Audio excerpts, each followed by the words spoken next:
Did you know that over 10 years before Charles Martinet became the defining voice of Super Mario, that the video game legend once shared a voice actor with Optimus Prime?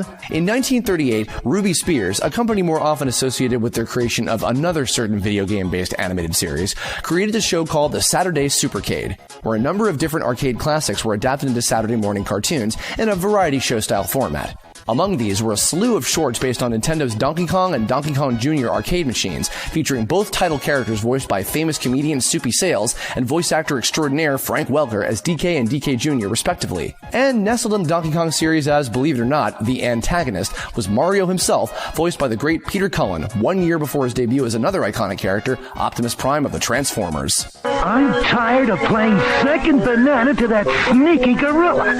Fire when ready. While the Saturday Supercade show was Mario's first appearance in an animated series, over in Japan a few years later premiered the landmark and that of the very first movie based on a video game, Super Mario Bros., The Great Princess Peach Rescue Mission. In this hour-long adaptation of the first Super Mario Bros. Game for the Nintendo Entertainment System, or Famicom, Mario is voiced by Japanese voice actor Toru Furuya, better known to anime fans for characters such as Yamcha from the Dragon Ball series, Amuro Ray from Mobile Suit Gundam, and Tuxedo Mask from Sailor Moon.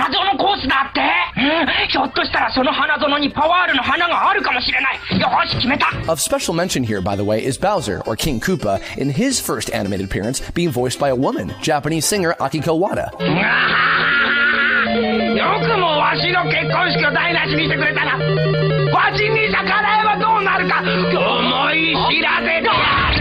Another couple years later, in 1989, Toru Furuya reprised his role as Mario in a trio of 3 short animations called the Amada Anime series, which featured classic Mario characters starring in fairy tale stories like Snow White and Momotaro. While Furuya carried over, and these specials featured many of the same characters seen in the Rescue Mission movie, it had an entirely different cast of actors.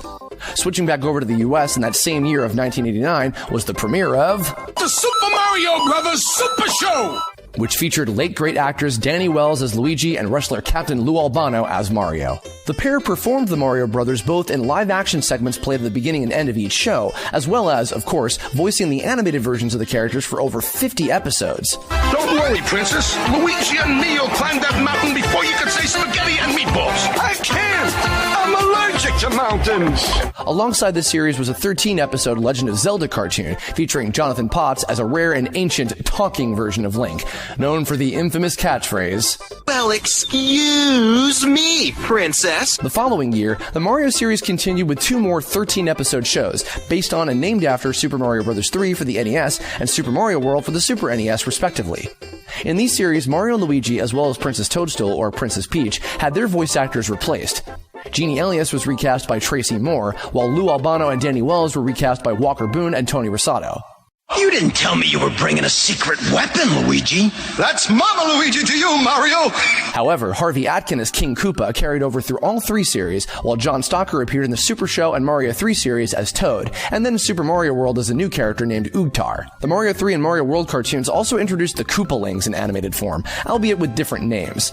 The voice actresses amongst the cast of the Koopalings, Tara Strong and Tabitha St. Germain, might be familiar from another certain series. That said, as the grand majority of these Nintendo-based animated shows from the late 80s and early 90s were recorded in Canada, there's quite a bit of crossover between the various cartoons' cast lists. Captain N, the Game Master, featured Frank Welker, who we mentioned before as having played Donkey Kong Jr. in Saturday Supercade, as the Season 2 character of Game Boy. Before playing Wendy Okupa, or Cootie Pie, Tabitha St. Germain appeared in the Legend of Zelda cartoon as the voice of Sprite the Fairy. The Zelda series also featured the late-great Len Carlson as the villainous Ganon, who would later go on to voice the not-quite-as-villainous General Clump from the 1998 Donkey Kong Country animated series, which, speaking of, featured a new actor for DK in the form of Richard Yearwood, along with Andrew Sebastian as Diddy Kong, who many years before had voiced Yoshi in the Super Mario World cartoon. Got all that? Back over in Japan, staying in the mid-90s, an educational video starring Mario and another Nintendo icon, Kirby, was released to teach kids how to learn kanji symbols. The Mario Kirby Masterpiece video was released in 1995 and featured voice actress Mayumi Tanaka, known for iconic anime characters like Krillin from the Dragon Ball series and Luffy from One Piece, voicing all characters in this video. This would mark the very first time the likes of Kirby and King Dedede would have voices, long before the Kirby animated series in 2001.